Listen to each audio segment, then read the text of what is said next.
Local people, important issues. CBS 10 WILM's weekly focus on the Lower Cape Fear region. This is Byline Wilmington with your host, Don Ansell.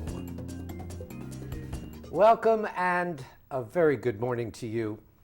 Imagine spending 17 years in prison for a murder you didn't commit. Greg Taylor was arrested and convicted for the brutal murder of a Raleigh woman. He is with us to tell his story along with Chris Muma, an attorney with the North Carolina Center on Actual Innocence, who worked on the case which eventually led to a state pardon. Greg, Chris, thank you so much. They just got in from Durham. Thank you so much for coming down. Thank you for having us. And joining us today. Greg, let's start with you. Tell us about how this happened. Well, bad luck, pretty much. Getting a truck stuck at the wrong place at the wrong time. I was off the road about 100 yards, got a truck stuck, left the scene, and come back the next morning. There's police everywhere investigating a body that was found on the pavement in the circle there. And so you kind of walked into that? Yes, that scene. I walked into that scene the next morning. How old were you? 29 years old. And you walked into that scene. Did you have any idea what was going on? Well, we had saw what we thought was a person laying in that circle on the way out that night after we got the truck stuck. And a mutual agreement between what became my co-defendant and myself, we decided it was best not to get involved and just forget we looked in that direction and kept walking. Was that a mistake? In hindsight, it might have been a mistake, but who's to say? So what was your situation at the time? Were you working? Where did you live? Did you have a family? What was your life like? Yes, sir. I was working. I was 29 years old. I had a career in telecommunications. I was married to the girl I met in high school.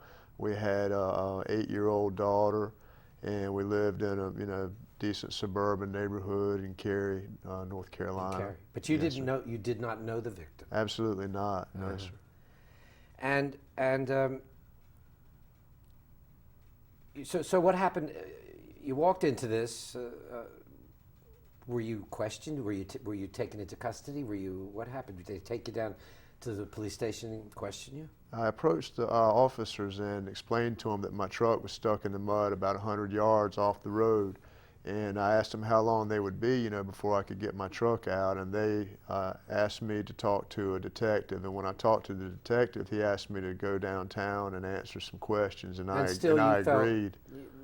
Why not? Right? Oh, yeah, absolutely. Yeah, no, I didn't know anything, but I could tell them what little I knew, which was what time we got to the circle, what time we left, what we saw when we went in, what we saw when we left. But you didn't divulge that you had seen the body? Yes, sir. Oh, you did at that time? Yeah, not at that time, No. when I talked to the detective. Oh, you did at that time? Yes, sir.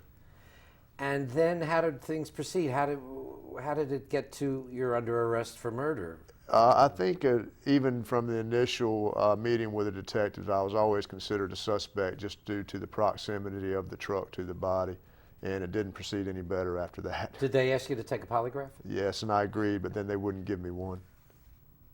How interesting. Yes, sir. And then you went to trial?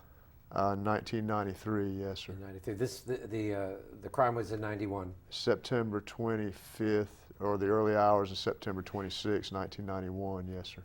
And it took where were you during those 2 years? I was in jail for about 90 days, and I finally made bond, and you had I this was hanging out over on you bond. until the trial. Were you well represented at the trial? Well, the first lawyer I hired actually ended up surrendering his law license for embezzlement and stealing the money that we had paid him.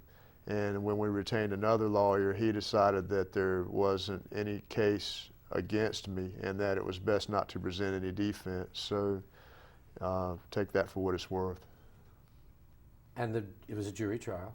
Yes, sir. And the jury came back and found you guilty? Yes, sir. In the paper the next day, I think they said there wasn't much to go on.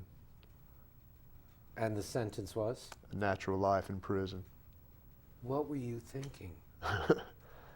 I was in shock, and for the most part, I was thinking this could be straightened out in a matter of minutes if somebody would just listen to the whole story. And did your family believe in you? Oh, yes. But you went to prison. Yes, sir. Where? Central Prison initially. That was where I processed. I'm going to, you know, we have such limited time, and I want to talk about what prison, quickly, I mean, you spent 17 years in prison. What was it like day to day? Well, a lot of it was like you see on TV, you know, but there was also a large percentage of inmates such as myself who minded their own business and tried to stay out of the way and tried to do things to better themselves, you know, like going to school How and angry whatnot. were you? Initially, I was pretty angry, you know, after I first went to prison, and but that's such a powerful emotion, and you know, and it's pretty much all negative. You just can't sustain it, you know, and develop any sort of meaningful existence. So eventually, it just kind of wore off. Yes, sir. Chris Muma with the Center on Actual Innocence. How did you hear about Greg's case? Greg applied with the center, claiming innocence, and this was after he had gone through all of his appeals. He went through state court, federal court, all the way up to the United States Supreme Court, and had filed several post-conviction motions before he applied with the center.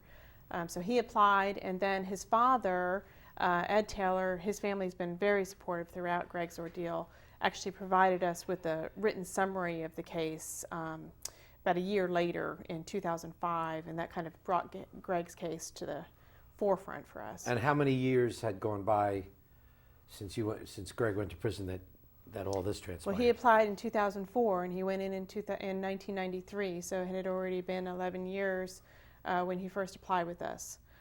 We worked on the case for several years before we realized he was really procedurally barred in the courts. He had no options left because he had already gone through all the appellate and post-conviction processes.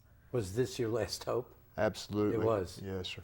So you had gone through every possible legal maneuver that you could come up with, or your attorneys could come up with? Yes, sir. And you know, guilt or innocence, or guilt or not guilt, I should say more accurately, that's decided at trial.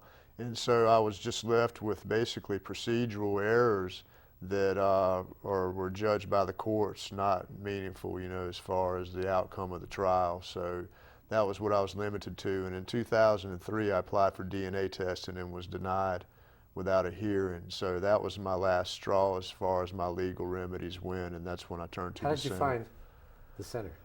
Actually, you know, you get word of mouth through prison sources, newspaper articles and things like that, and I believe that... So you were on a quest to vindicate absolutely. yourself. Yes, sir. That was my main goal, of course, you know, from the minute I went to prison. He tried the DNA testing. He said, take everything I've got, take everything you got, test it. Give me a polygraph, give me truth serum, give me hypnosis. Why would they, is conviction that important that they wouldn't give a polygraph test if they in their minds even doubt their own? They had to have doubted. I think they feared what the outcome would be. Maybe they found him so compelling they thought for sure he'd pass it. But he would have passed it because he was telling the truth. We're going to take a break. We'll come back and talk about the Center for Actual Innocence, the work they do, and how this process went on. There's some shocking revelations still to come. Stay with us.